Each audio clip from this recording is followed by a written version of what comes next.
या गावांनी स्वतःला एक स्वतंत्र टेरिटरी, स्वतंत्र प्रदेश म्हणून घोषित केलं अल शाम या नावाने. ड्रोन मधून शस्त्र मारा कसा करायचा जो हमासने आता जो आता हमासमध्ये केला. म्हणजे एक प्रकारे गाझा पट्टी हॅज एंटर्ड युअर होम. तर अशा प्रकारे हे वादळ तुमच्या आमच्या घरावर आता घोंगावत आहे, ही याची हेडलाईन आहे. नमस्कार, पुन्हा एकदा हिंदुस्तान पोस्टमध्ये तुम्हा सर्वांचं स्वागत. मी स्वप्नील सावरकर. आजचा विषय अत्यंत गंभीर. सध्या जे काय मीडियामध्ये राजकारण सुरू आहे त्यापेक्षा पूर्णतः वेगळा आणि दुर्लक्षिलेला असं म्हणायचं नाही, पण जाणीवपूर्वक अनेक गोष्टी दुर्लक्षित ठेवण्यामागे काही कारणं असतात. तशा अर्थाने हा विषय अत्यंत महत्त्वाचा आहे. पण या विषयाकडे लक्ष वेधणं हे आम्ही आमचं कर्तव्य मानतो, म्हणून आज हा विषय घेतोय. तो म्हणजे NIA जे आत्ता सिक्रेट ऑपरेशन केलं पडघा बोरिवली भागात आणि मुंबईजवळ एक नवी गाझापट्टी तयार झाल्याचं सगळ्यांसमोर जे आणलंय. हिंदुस्तान पोस्टने सातत्याने या बातम्यांवर भर दिलाय, तुमच्या निदर्शनास आणून दिलेले आहेत आणि हा वाढता धोका कुठल्या थराला पोचलाय हे आता आपण जाणून घेण्याचा प्रयत्न करणार आहोत. आणि याकरता आज आपल्याबरोबर एक विशेष व्यक्तिमत्व असणार आहे. ज्या व्यक्तीने, तुम्हाला जर आठवत असेल तर अचलपूरच्या दंगलीनंतर जी सत्यशोधन समिती स्थापन केली होती त्याचे ते प्रमुख होते.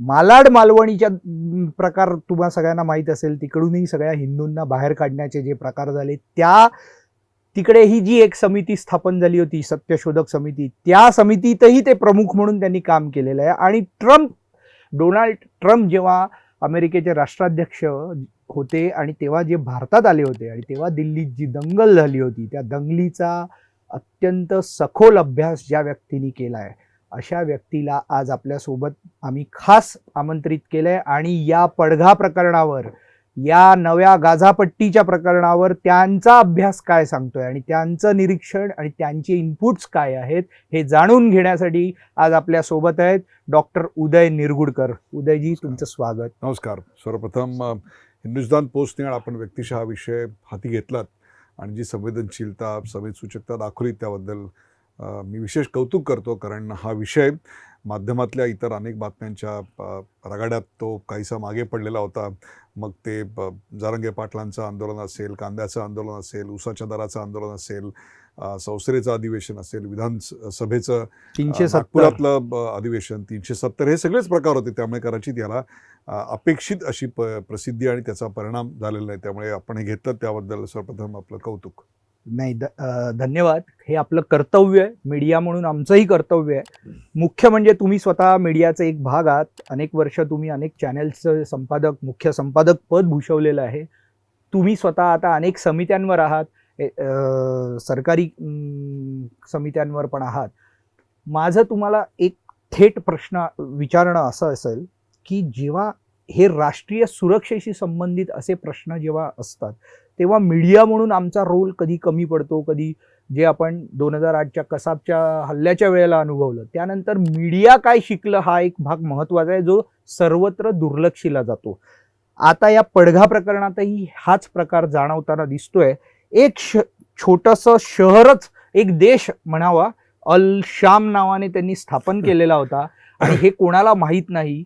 हे सगळं आपल्या म्हणजे मुंबईच्या जवळपास अगदी 50 किलोमीटर परिघात हे सगळं घडतंय आणि आपल्याला काहीही माहीत नाही. हे सगळे प्रकार याकडे बघायचं कसं हे आम्ही तुमच्याकडून जाणून घेणार आहोत. पण या थोडक्यात आधी पडघा आणि या बोरिवली NIA प्रकरणाचं, म्हणजे NIAने केलेल्या ऑपरेशनच्या प्रकरणाचं गांभीर्य किती आहे हे तुम्ही आम्हाला योग्य प्रश्न आहेत. मुळात पहिली गोष्ट एक सांगूया की हे पडघा आहे कुठे. महाराष्ट्रातल्या अनेक प्रेक्षकांना माहिती नसेल तर मुंबईपासून 53 किलोमीटर अंतरावर भिवंडीच्या रस्त्यावर आहे. आणि भिवंडी हे साधारणतः टेक्स्टाईल मिल वर्करचं, स्थलांतरित मजुरांचं आणि प्रामुख्याने मुस्लिम समाजाचा प्रभाव असलेलं गाव म्हणून आपल्याकडे ओळखलं जातं. तशीच त्याची ती ओळख आहे. त्याप्रमाणे तिकडे सर्व डेमोग्राफी आणि मतदान जे होतं त्यात आपल्याला दिसतं. त्याच वाटेवर साधारणतः 5,700 ते 5,800 अशी अधिकृत लोकसंख्या असते. अनधिकृत किती आहे मला माहिती नाही, परंतु हे एक छोटंसं गाव आहे. याला एक चांगला इतिहास आहे. अत्यंत छोट्या छोट्या गल्ल्या, छोट्या छोटी घरं, काही मोठे वाडे आणि जे आतमध्ये फिरायला, वाहनं न्यायला अत्यंत कठीण अशा प्रकारचा हा एक सगळा भाग आहे. आणि मला आश्चर्य असं वाटतं स्वप्नीलजी की या गावाला स्वतंत्र लढ्याची एक जाज्वल्य परंपरा आहे. हो. या गावानी विदेशी कपड्यांची होळी केलेली आहे आणि या गावानी विदेशी कपड्यांची जी होळी केली त्याची दखल सरोजिनी नायडू यांनी घेतलेली आहे. आणि त्यावेळच्या या गावातल्या स्थानिक लोकांनी विशेषतः महिलांनी याच्याकरता पुढाकार घेतलेला होता. हे या गावाचं टेक्स्चर होतं, या गावाची विचारांची प्रत होती. हे तुम्हाला मी सांगतोय, हे 1947 सालच्या आधीचं हे गाव आहे. आणि आता आज 2023 साली काय झालेलं आहे तर NIA या राष्ट्रीय स्तरावरच्या अत्यंत उच्च दर्जाच्या संशोधन संस्थेने नोव्हेंबरमध्ये एक तपास हाती घेतला आणि तो तपास या गावाच्या संदर्भातल्या गावातल्या घडणाऱ्या संशयास्पद घटनांबद्दलच होता. आणि त्यांनी संपूर्ण अभ्यास करून पूर्ण तयारीनिशी इथे एक प्रकारे आपण काय म्हणू जोरदार तपास केला. गाव सील केलं गेलं. हा तपास अशा करता केला गेला की या गावाने स्वतःला एक स्वतंत्र टेरिटरी, स्वतंत्र प्रदेश म्हणून घोषित केलं. अल शाम या नावाने. याचा अर्थ ॲक्च्युली त्याने शब्द आहे बिदादे अल शाम, म्हणजे एक काय म्हणू आपण ज्याला लँड ऑफ शाम, म्हणजे या देशाशी काही संबंध नसलेला असा सगळा वैचारिक परंपरेचा भाग आहे. आणि हे कोणी केलं तर बाप आणि बेटे आहेत, नामचीन गुंड आहेत, ते राष्ट्रद्रोही आहेत. याआधी 2002-03ला जे आपल्याकडे सिरियल बॉम्ब ब्लास्ट झाले त्यात या साकीब नाचनला त्याला अटक झाली होती, त्याला जन्मठेपेची शिक्षा झाली होती, 10 वर्ष जेलमध्ये होता. आणि त्या भागात त्याचं प्रचंड प्रभुत्व आहे. एक प्रकारे संपूर्ण गावावर त्याची हुकूमत चालते. त्या गावाचं पॉप्युलेशनच असं आहे की 83% मुस्लिम समाजाची लोक आणि उर्वरित साधारणतः आदिवासी समाज हा तिथे आहे. त्यामुळे फार मोठ्या प्रमाणात चांगल्या शाळा, चांगली उद्यानं, चांगली वाचनालयं, चांगले क्रीडांगणं किंवा सावरकरांच्या ज्या इमारतीवर आपण हा कार्यक्रम करतोय त्यामुळे सावरकर वगैरे असे दूर का काही संबंध नाही आहे सगळ्याशी. त्यामुळे एका विशिष्ट देशद्रोहाच्या विचारसरणीनं भारलेला प्रदेश असंच अलीकडे त्याचं स्वरूप आलं होतं. त्यामुळे पडग्याची जी काही लोकांचे तिकडे फार्म हाऊसेस होते त्या अनेकांनी ते फार्म हाऊस नंतर विकले. कारण स्थानिक लोकांचे त्रास प्रचंड. साधा नाशिककडे जाणारा जो महामार्ग आहे त्याच्या दोन्ही बाजूला जी अतिक्रमणं झाली ती सुद्धा त्या पडग्याचीच या काळात खूप मोठ्या प्रमाणात तिकडे वेअरहाऊसेस आहेत, गोदाम आहेत सगळे. तर असा हा एक प्रकारचा बकाल एरिया सगळा. आणि त्या बकाल एरियामध्ये एक समूह एकट्ठा होतो आणि एका जिहादच्या हाळीनं एकत्र होतो आणि आयसिसच्या विचारसरणीनं प्रेरित होतो आणि या देशाचं सार्वभौमत्व, या देशाची सत्ता उलटवून टाकल्याचं जाहीर करत आता इथे आमचीच सत्ता आहे आणि इथे फ्री ट्रेड झोन आहे असं बाप बेटे जाहीर करतात. बरं, हे कोण बाप बेटे? काही विचारवंत किंवा असे काही नाही आहेत. तिथल्या बापाला अनेकदा अटक झालेली आहे, ते दिसायच्या मुलाला अनेकदा अटक झालेली आहे. अशी लोक हे करतात आणि त्याला तिथल्या सामाजिक परिस्थितीमुळे, धार्मिक परिस्थितीमुळे तिथल्या लोकांचं समर्थन मिळतं. उदयजी, याला फक्त जोडून एकच प्रश्न असा येतोय, मनात येतोय, तत्काळ विचारला पाहिजे. जर त्याला अनेकदा वारंवार अटक होते, जर हा प्रकार इकडे घडतोय, हे सगळं आपल्या डोळ्यादेखत आपल्याला दिसतंय, आपल्या कायद्या सांभाळणाऱ्या यंत्रणांना हे लक्षात येत नव्हतं? हे एक प्रकारे तपास यंत्रणांचं फेल्युअर आहे, निश्चित आहे, एका बाजूला आहे. परंतु तपास यंत्रणांना कळल्यानंतर त्यांनी अलर्ट केले याची त्यांना क्रेडिट द्यायला पाहिजे. ओके. म्हणूनच ते NIA इन्व्हॉल्व्ह झाली की हे स्टेटकडे मॅटर ठेवलं गेलंच नाही आणि NIA डायरेक्ट याच्यामध्ये इन्व्हॉल्व्ह झाली. विचार करा, नोव्हेंबरमध्ये त्यांना केस हँडल केल्यानंतर अवघ्या एका महिन्यात त्यांनी कारवाई केली. म्हणजे दे मूड व्हेरी फास्ट असं माझं मत आहे. आणि they moved very systematically. One fine morning संपूर्ण गाव सील गेलं. पण तुझी माझी माहिती स्थानिक पत्रकारांकडनं आहे आणि ती स्थानिक गावकऱ्यांकडनं जी आहे, आजूबाजूच्या लोकांकडनं, दुकानदारांकडनं वगैरे जी आली आहे, त्याच्यानुसार जवळपास 50हून अधिक संशयित तिकडून त्या अटॅकच्या वेळेला त्या सील केलं तेव्हा ते पळून गेलेले आहेत. आणि हे भीषण गंभीर आणि अशा करता आहे कारण तिथे जी शस्त्र सापडली तिथे काही मुंबईतल्या अतिमहत्त्वाच्या संवेदनशील सगळ्या भागाचे मॅप सापडले गेले, लोकेशन सापडली गेली. तिथे आयसिसची झेंडे सापडले गेले. झकीर नाईकसारख्या फुटीरतावादी शक्तींची प्रवचनांची डाउनलोड केलेली सापडली गेली.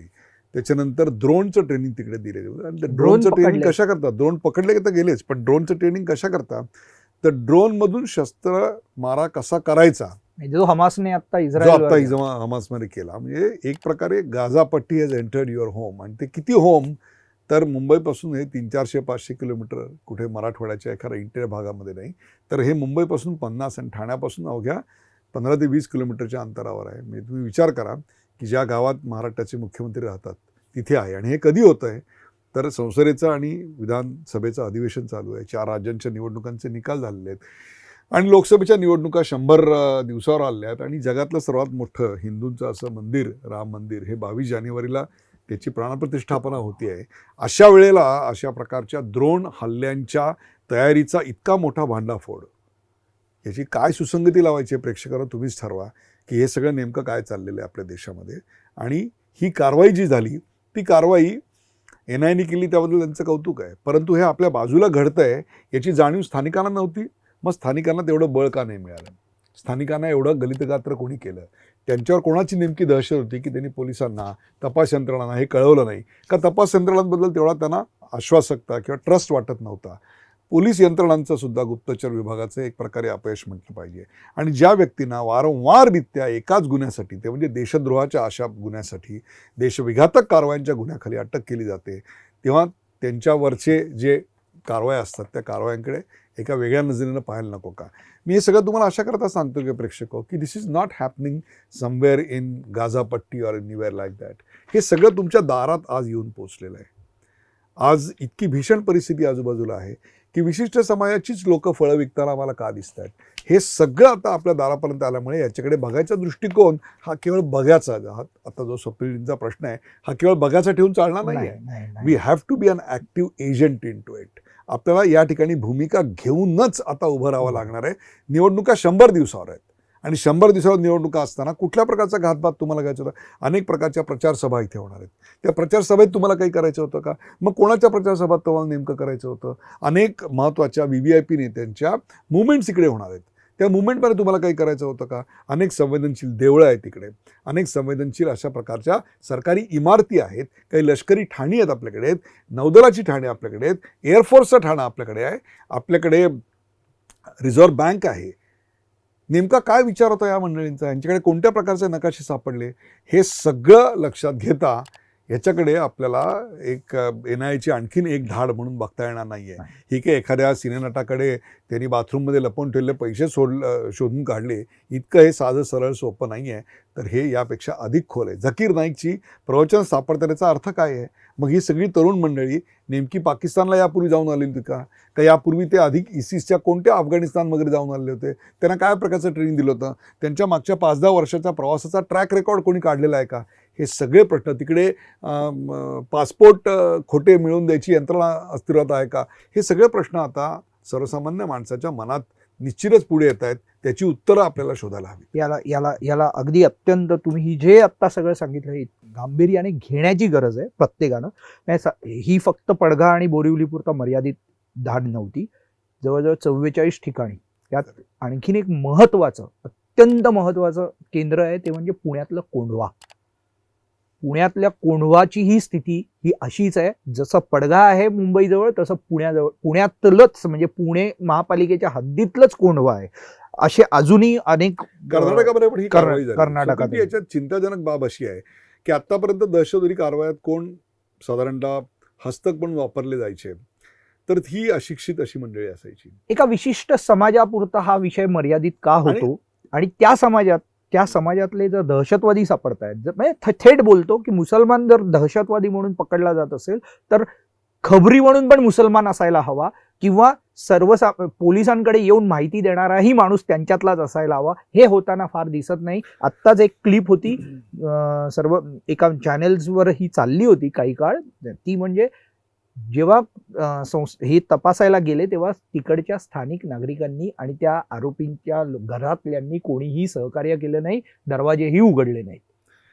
म्हणजे 50 जण जे पळून गेले असं म्हणताय ते पळवण्यास मदत केली. याचं कारण असं आहे की पोलीस यंत्रणांवरचा आणि प्रशासनावरचा विश्वास कुठेतरी डळमळीत झालेला आहे. या देशावरची निष्ठा आणि या देशाप्रती असला अभिमान कुठेतरी डळमळीत झालेला आहे. त्याच्यामुळे अशा प्रकारची गोष्ट, कायद्याचा धाक राहिलेला नाही, भीती राहिलेली नाही. आपल्याला पकडल्यानंतर आपल्यावर खटला चालला जाईल, आपल्यावर काही जेल आपल्याला होईल याची कोणालाही कसली भीती वाटत नाही. ही भयंकर भीषण गोष्ट आहे. या गावाची टोपोग्राफी तुम्ही लक्षात घेतली तर हे गाव इतक्या स्ट्रॅटेजिकली लोकेटेड आहे. म्हणजे ह्याच्यामध्ये तुम्ही जर बेस तयार केलात लष्कराचा तुमच्या तर तुम्हाला मुंबईवर, तुम्हाला ठाण्यावर अटॅक करता येतं, तुम्हाला अरबी समुद्रावर नजर ठेवता येते, तुम्हाला खाडीवर नजर ठेवता येते, तुम्हाला हायवेवर नजर ठेवता येते. म्हणजे एक प्रकारे एक अत्यंत मोक्याची जागा फार विचारपूर्वक निवडली आहे आणि तिकडे पद्धतशीररित्या मुस्लिम वस्ती वाढलेली आपल्याला दिसते.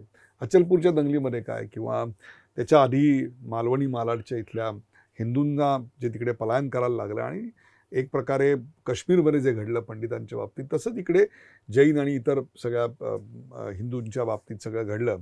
त्याचा जेव्हा मी त्याच्या जेव्हा तपास याचा मी प्रमुख होतो आणि सगळं पाहिलं, त्यावेळेला एक साधा चंचुप्रवेश होतो. अगदी गरीब गोगलगाय वाटणारं असं वर्तन असतं.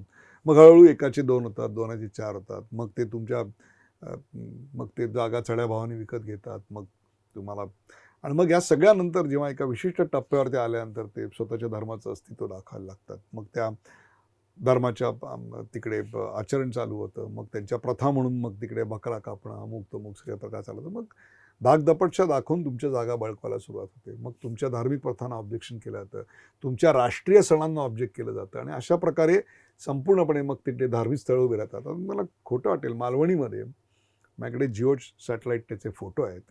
1.5-2 किलोमीटरच्या परिघामध्ये क्रीडांगणं नाहीत, वाचनालयं नाहीत, तिथे संस्कार केंद्र नाहीत, चांगल्या व्यायामशाळा नाहीत, उत्तम शाळा, उत्तम कॉलेजं नाहीत. तर काय आहेत, तर जवळपास 200हून अधिक अनधिकृत अशी प्रार्थनास्थळं मशिदी आहेत. ही कशी आली, कुठून आली? म्हणजे एक गल्ली तर मी अशी पाहिली, मी आणि वाय.सी. पवार त्या समितीत होतो, की सायकल जरी फिरवायची म्हटली अशी गोल, तरीसुद्धा फिरता येणार नाही एवढी छोटी, आणि तिकडे 6 मजली इमारत आहे. ही इमारत बांधताना महानगरपालिकेचे अधिकारी काय करत होते, पोलीस अधिकारी काय करत होते, आणि इतक्या हिंदूंचं तिकडून पलायन होत असताना पोलिसांना काहीच वाटलं नाही. मग स्थानिक जे लोकप्रतिनिधी होते त्यांचा रोल याच्यामध्ये काय होता? हे सगळे प्रश्न निर्माण होतात आणि याची उत्तरं आपण योग्य वेळी शोधून त्याच्यावर कारवाई न केल्यामुळे भीड चेपली. सर, या आणि तुमच्या या मग समितीचा अहवाल तुम्ही जमा हो, केला? आम्ही तो शासनाला दिला, त्याच्यावर कारवाईची मागणी केली, परंतु त्यावेळेचं जे सरकार होतं त्या सरकारने त्याच्यावर कुठलीही कारवाई केली नाही. अचलपूरच्या दंगलीत पण हेच एक्झॅक्टली दिसण्यात आलं. अतिशय छोटं हनुमान जयंतीला भगवा ध्वज किती मोठा असावा आणि तो कुठे लावावा, कुठल्या गेटवर लावावा, तिथे त्या शहराला अनेक दरवाजे आहेत, खूप मोठ्या जुनं शहर असल्यामुळे त्याच्यावर कुठे लावावा याच्यावरनं छोटीशी दंगल सुरू झाली. त्याच्या आधी दंगलीचे काही गोष्टी घडलेल्या होत्या. इतकं छोटं गाव, 1 लाख जेमतेम लोकवस्तीचं फिनले मिल म्हणून तिकडे होती. त्याच्या फिनले मिलमध्ये 25,000 लोक काम करायची. त्याच्यावर सगळं ते डिपेंडंट होतं. आता सगळं गावच त्याच्यावर डिपेंडंट होतं. ती मिल बंद पडल्यानंतर गावचं पॉप्युलेशन, रोजगार गेल्यानंतर कमी व्हायला पाहिजे, तर तिकडे ते वाढले. हे कुठून आले, तर ते चौकशी केली तेव्हा ते 24 परगणा या सीमावर्ती भागात पश्चिम बंगालमधल्या तिथून आलेले होते. मग त्यांची भाषा वेगळी होती, त्यांचं बोलणं चाललं वेगळं होतं. मग अगदी सर्रास गुटखा मिळतो तसे चरस, गांजा, अफू मिळायला लागले. आणि मग त्यातून एक काहीतरी क्षुल्लक कारणावरनं मोर्चा म्हणून निघतो. 200-300 लोकांचा मोर्चा निघेल असं सांगितलं जातं आणि 25,000चा मोर्चा निघतो. मग हे 25,000 गोळा होत असताना पोलीस काय करत होते, त्यांना का कळलं नाही? इतक्या छोट्या गावात 3-3 पोलीस स्टेशन पार करत हे पुढे जातं आणि स्थानिक प्रशासन त्यावर काही कारवाई करत नाही. हे सगळं मी अशा करता डिटेल सांगतो. It's a modus operandi. This is how they operate. हे दिल्लीच्या राईट्समध्ये मी हेच बघितलेलं आहे, अशाच प्रकारचं राईट बघितलेलं आहे. त्यामुळे या ठिकाणी अशा मुस्लिम बहुल होणं याच्याविषयी काही आक्षेप नाही. कोणत्याही धर्माच्या माणसांनी या देशात कुठेही राहावं, परंतु त्यांनी या देशाचा कायदा पालन करून या देशावर प्रेम करून राहावं, ही अपेक्षा आहे. आज इकडे जे घडलं, स्वतःला स्वतंत्र प्रदेश डिक्लेअर करणं, त्या ठिकाणी इसिसचे झेंडे फडकवणं, त्या ठिकाणी झाकीर नाईकची प्रवचनं डाउनलोड करणं, द्रोणी प्रशिक्षण तुम्ही कशा करता देताय? म्हणजे शाळा कॉलेज तुम्हाला काढायची नाहीत, संस्कार केंद्र तुम्हाला काढायची नाहीत, या देशाचा स्वातंत्र्याचा इतिहास तुम्हाला शिकवायचा नाही. मग तुम्हाला शिकवायचं आहे काय? तर द्रोणमधून हल्ले करा. हे हल्ले कुठे करा, कोणावर करा, कशा करता करा? हे सगळं खूप संशयास्पद आहे, खूप गंभीर आहे. अलीकडेच ठाण्याला नवीन पोलीस आयुक्त मिळाले आणि अतिशय कर्तबगार असे आशुतोष डुंबरे त्या ठिकाणी आलेत. त्या आधीच्या पोलीस अधिकाऱ्यांच्या उचलबांगडीला कदाचित हे तर कारण काय माहीत नाही. याची सगळ्याचे खुलासे निश्चितपणे व्हायला लागेल. पण आज हेडलाईन कारवाई ही नाही आहे स्वप्नील, तर हेडलाईन हे तुमच्या दारावर आलेलं आहे. नुसतं दारावर नाही सर. म्हणजे साधं आपण दादरच्या रानडे रोडचं उदाहरण जर समोर ठेवलं तर काल परवापर्यंत या रस्त्यावरच्या परप्रांतीय आणि अशा फेरीवाल्यांविरोधात आंदोलनं आणि हे सगळं झालं. पूर्वी मराठी फेरीवाले होते, आता ते बदलत बदलत आज हिंदी भाषिक आहेत. नुसते हिंदी भाषिक असून चालत नाही. त्यांना जेव्हा तुम्ही आज जे काही UPI पेमेंट आज जे चमत्कार मोदी साहेबांनी घडवला, त्या चमत्काराने आपण जेव्हा पेमेंट त्यांना करतो तेव्हा तिकडे नाव येतं अब्दुल, अली अशी नावं येतात. आणि दुकानावर नाव असतं गणेश फ्रूट स्टॉल. आणि दुकानात मी हे सगळीकडे पाहिलं, अचलपूरमध्ये पण पाहिलं, दिल्लीमध्ये पण बघतोय, मालाड मालवणीमध्ये बघतोय, आणि संपूर्ण महाराष्ट्रातल्या ज्या ज्या ठिकाणी मी जातो त्या ठिकाणी विशिष्ट व्यवसाय कॅप्चर केले जात आहेत. तो कन्स्ट्रक्शन लेबर असेल, तो फ्रूट मार्केट असेल. काही लोकांनी, स्थानिकांनी अशी शंका मला वर्तवली की मोक्यावर हे फ्रूट स्टॉलवाले उभे राहतात आणि ते एक प्रकारे टिहाळणीचे बुरुज आहेत. ते त्या भागावर लक्ष ठेवतात. अत्यंत महत्वाचा अँगल तुम्ही सांगताय. हो, गंभीर मुद्दा आहे. आणि म्हणजे मला विषण्णपणे एकाने सांगितलं की अचलपूरमध्ये की फ्रूट मार्केट जे आहे त्याचं नाव आहे कस्तुरबा गांधी फ्रूट मार्केट, आणि आतमध्ये एकही हिंदू आम्हाला सापडत नाही. कुणाही विशिष्ट समाजाच्या किंवा धर्माच्या विरोधात हे नाही आहे, परंतु त्याच्या आडून जे चाललेलं आहे. आज लक्षात घ्या, इंग्लंडमध्ये काय झालं आहे, Birmingham, London, you name it, 10 ते 12 मोठ्या शहरांचे महापौर एका विशिष्ट समाजाचे आहेत. 3,500 ते 4,000च्या वर तिकडे मशिदी उभ्या राहिल्या आहेत. आणि जवळपास 150हून अधिक ठिकाणी लंडनचा कायदा, इंग्लंडचा कायदा, की जो घटना आपण त्यांच्याकडनं घेतली ती घटनाच तिकडे मानली जात नाही. तिकडे शरिया लॉ लागू केला जातो. आज 78% मुस्लिम महिला इंग्लंडमध्ये कोणत्याही स्वरूपाचं काम करत नाहीत आणि त्यांना सोशल सिक्युरिटीच्या नावाखाली ब्रिटिशांना पोसावं लागतं. तोच प्रकार त्यांच्या तरुणांचा आहे. कोणत्याही प्रकारचं काम करताना दिसत नाही, त्यामुळे त्यांना बेरोजगार भत्ता, अमुक तमुक या गोष्टींना पैसे द्यावे लागतात. या सगळ्यामधून एक अशी अर्थव्यवस्था, असं चक्र निर्माण होतं की त्या चक्रामुळे तो देशच अडकून पडतो. यापूर्वी अनेक देशांमध्ये हे घडलेलं आहे. सिरिया हा अतिशय उत्तम देश होता. त्या सिरियामध्ये आज काय घडलं? लेबनॉन हे तर ईस्टचं पॅरिस त्याला म्हटलं जायचं. आज लेबनॉन पूर्णपणे बेचिराख झाला, बर्बाद झाला. तर अशा प्रकारे हे वादळ तुमच्या आमच्या घरावर आता घोंगावत आहे. ही याची हेडलाईन आहे. NIAची कारवाई ही फक्त हेडलाईन नाही. खूप खूप धन्यवाद. तुम्ही ह्या अत्यंत गंभीर विषयाला अत्यंत सहज सोपं करून सांगण्याचा प्रयत्न केलाय. माझी अशी अपेक्षा आहे की आपल्या सर्व प्रेक्षकांना या विषयाचं गांभीर्य लक्षात आलं असेल. जर नसेल तर पुन्हा सांगतो आहोत, पुन्हा निर्वाणीचा हा इशारा समजा आणि प्रत्येकाने हे आपल्या डोक्यात भिनवून घ्या की आज जर नाही आपण सुधारलो तर पुन्हा ही संधी मिळणं कठीण आहे.